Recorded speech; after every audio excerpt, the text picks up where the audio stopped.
If toxic people keep exploiting you, manipulating your kindness, draining your energy, crossing your boundaries, and leaving you feeling confused, guilty, or exhausted, the hard truth is not that you are weak, unlucky, or broken. It is that you were never taught how exploitation actually works, because toxic people do not overpower you with force. They enter quietly through your empathy, your patience, your fear, conflict, and your desire to be seen as good. And once inside, they slowly rewrite the rules of the relationship until you are giving more than you ever agreed to, apologizing for things you didn't do, doubting instincts that were right, and tolerating behavior you would never accept from yourself. And this happens not overnight, but gradually. So gradually that by the time you realize what is happening, your sense of normal has already been distorted. Toxic people do not look toxic at first. If they did, no one would allow them close. They often appear charming, wounded, misunderstood, charismatic, or needy. Some play the victim. Some play the authority. Some play the helpless child. But all of them share one core trait. They benefit when you abandon yourself. And they are very skilled at nudging you in that direction without openly demanding it. They test small boundaries first. A little disrespect disguised as humor. A small lie explained away. A favor that becomes expected, a criticism framed as honesty. And each time you tolerate it, they learn exactly how much access they have to you. The reason toxic people exploit you is not because you lack intelligence. It is because you possess qualities they do not. Empathy, patience, loyalty, self-doubt, and the ability to see nuance. Ironically, these strengths become vulnerabilities when they are not protected by boundaries. Toxic people weaponize your empathy against you. They rely on your willingness to give the benefit of the doubt. They count on your discomfort with confrontation. And most of all, they depend on your fear of being seen as selfish, rude, dramatic, or unkind. One of the most dangerous myths people believe is that good people should always be understanding. Toxic individuals know this myth well. They exploit it relentlessly. They frame your boundaries as cruelty. They call your self-respect ego. They label your limits as abandonment. And if you push back, they flip the narrative so smoothly that you begin defending yourself against accusations you never deserved. This is how exploitation becomes invisible. Not because it isn't happening, but because you've been trained to question yourself before questioning others. Another reason toxic people gain power over you is conditioning. Many people were raised in environments where love was conditional. Approval was earned through compliance, and conflict felt dangerous. If you learn early that keeping the peace mattered more than expressing your truth, then toxic people feel strangely familiar. Your nervous system confuses chaos with connection. You feel responsible for other people's emotions.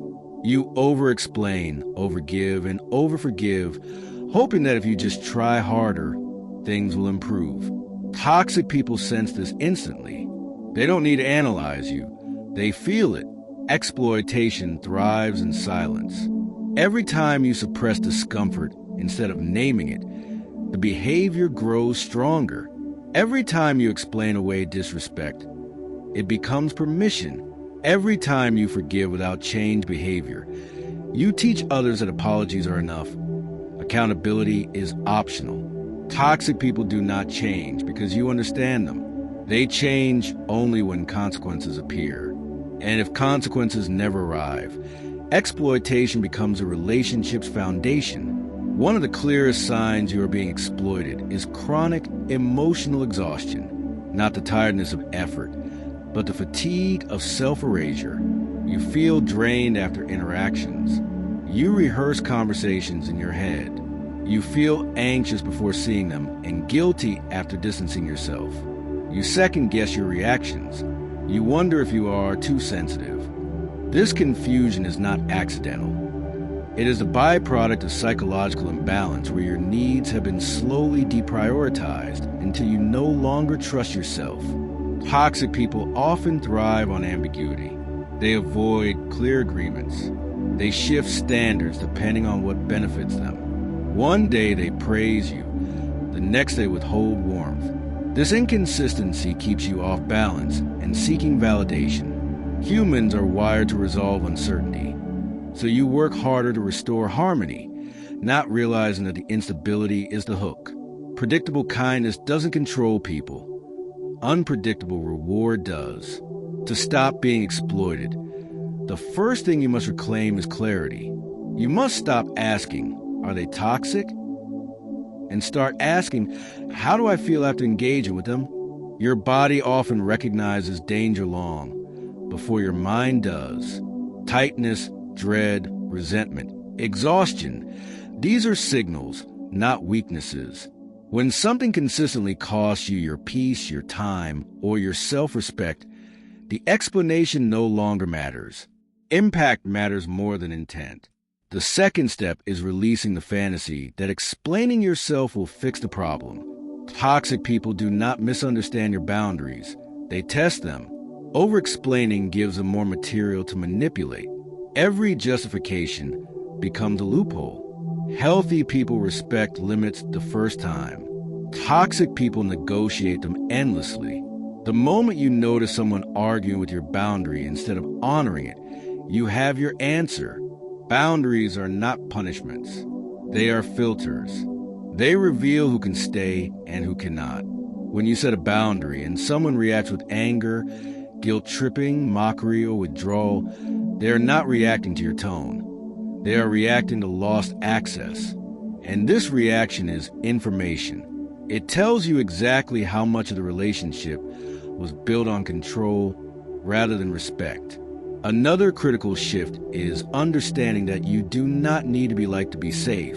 Many people allow exploitation because they equate rejection with danger. They fear being alone more than being mistreated. Toxic people exploit this fear by subtly threatening withdrawal. Affection becomes conditional. Approval becomes currency. The moment you stop chasing their acceptance, their leverage collapses. You must also stop mistaking tolerance for strength. Endurance is not virtue when it destroys you. Stoicism, emotional intelligence, and self-respect all agree on one truth. You are responsible for protecting your inner order. Allowing repeated harm in the name of compassion is not noble. It is neglect. Compassion without boundaries is self-betrayal. To truly stop exploitation, you must be willing to disappoint people. This is non-negotiable. Boundaries will make some people uncomfortable. Distance will provoke narratives. Silence will be interpreted however others choose. None of this is your responsibility. Your responsibility is alignment with your values, not management of others' emotions. Detachment is not cruelty. It is clarity without hostility. You do not need. Begins where real power is tested, because once you become aware of toxic exploitation, the hardest work is not recognizing it, but ending your participation in it without guilt. And this is where most people fail, not due to lack of strength, but because walking away forces you to confront uncomfortable truths about yourself, including the truth that you were once complicit in your own mistreatment by staying silent, hoping, negotiating, or enduring longer than you should have. And this realization can feel painful, yet it is also the doorway to freedom, because responsibility without shame restores control, and control restores dignity. Toxic people rely on your emotional hesitation, on your habit of giving second chances, on your hope that consistency on your part will eventually inspire decency on theirs. But exploitation does not dissolve through loyalty. It dissolves through limits. And limits are not spoken once. They are enforced repeatedly through behavior, meaning you. Stop explaining. Stop chasing closure. Stop responding to provocations. And stop offering access to parts of you that have already been harmed. Because the moment you withdraw emotional fuel, the entire dynamic begins to collapse.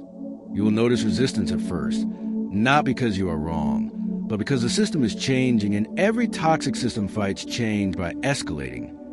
Sudden affection, guilt, anger, victimhood, or promises of transformation. But these are not signs of growth. They are survival strategies meant to pull you back into the familiar role. And your task is not to argue with these tactics, but to outlast them calmly, because consistency is more powerful than confrontation. As you detach, you may experience loneliness, doubt, and the haunting urge to go back simply feel normal again. But understand this clearly. Discomfort is not danger. It is detox. And the nervous system needs time to recalibrate after prolonged emotional manipulation. So what feels like loss is often just the absence of chaos masquerading as emptiness. During this phase, it is critical to rebuild self-trust by honoring small boundaries daily, choosing rest over explanation, silence over justification, and self-respect over approval, because every time you act in alignment with your values, your inner authority strengthens, and toxic people lose their grip not because they were defeated, but because they no longer recognize a version of you they once controlled. Eventually, something remarkable happens.